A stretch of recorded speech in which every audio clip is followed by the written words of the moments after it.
thought I'd just get a quick update on the repair of my SP250 front suspension. This is the car and the offside front. So it's pretty much back together now. Both wishbones are on, top wishbone obviously, and the bottom two. One of the challenges I just wanted to document here is actually getting the spring and damper back in. If you're familiar with the SP, it has a plate. There's the two wishbones either side, which are separate items, but they connect together on the trunnion down the bottom here, on the bottom of the vertical link. There's a pressed plate that screws onto the bottom of the wishbones and supports the bottom of the spring.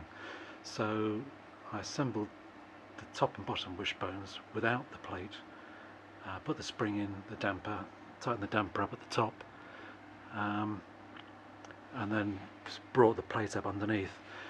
I used two jacks to do that. There's this jack here, and I'm lucky enough to have a similar one, not quite as fancy as this aluminium one, but a steel version. And with those two and a block of wood that just fitted between the four bolts that are underneath here, it's possible to just push the steel plate up underneath. And then, as you can see here, I've used 4 8mm screws that I happen to have, which are nice and long, so you can grab those, or use those to grab the plate even while it's still quite a long way down from the wishbones, and then just guide it back up into place. So there's 2 8mm bolts that side and 2 this side as well. So now it's back up. I've been able to put the bump stop underneath, which again is just a plate that fits on underneath the, I don't know if you can see that, probably too dark. There's a plate that fits underneath that holds the plate on and holds the damper in place, but it also just holds a bump stop underneath, or the rebound bump stop. So that's about it really, I think.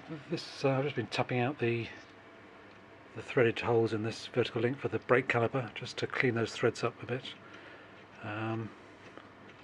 They seem fine, no problems there. I'll put some new bolts in, just for safety's sake, given it's the braking system. 2 new bolts to hold the caliper in place. And this post-it note here, just to remind me that I haven't tightened up the steering arm yet. There's something slightly odd here with the 2 bolts for the steering arm. One of them is clearly longer than the other, and they definitely came off that way, but I'll have a look at those and maybe swap this one for a shorter one. I'm not sure whether it's going to hit the back of the hub. I guess it can't do, because this is the same bolt that was there before, but I'll have a look at that and maybe swap that bolt for one that's the right length, rather than having it poking through like that. Apart from that, pretty much there, I think. So it's worked quite well just using the jacks to push the plate up and compress the spring in situ. And I say then just catch it with these 8mm bolts, and obviously once I've got it up there, you can, one at a time, I'll replace those with the proper bolts. So that's it for now. I've got this back together. Actually, there was one other thing. I couldn't get a new stub axle after much trying. They're just not available, it would seem, at the moment. I did, thanks to a very kind chap who's currently in Germany. He sent me 2 of his old axles that he took off his car and replaced them with newly manufactured ones. But sadly, they are as bad as mine in terms of this surface here being worn down by the race spinning on the axle. So I've kind of given up on getting a new one. If I do eventually get one, I can relatively easily swap it out without dismantling the rest of the suspension. Just a question of taking the hub off and swapping the axle. Anyway, so for the time being, I'll Loctite it back on as it has been for the last 30 years anyway.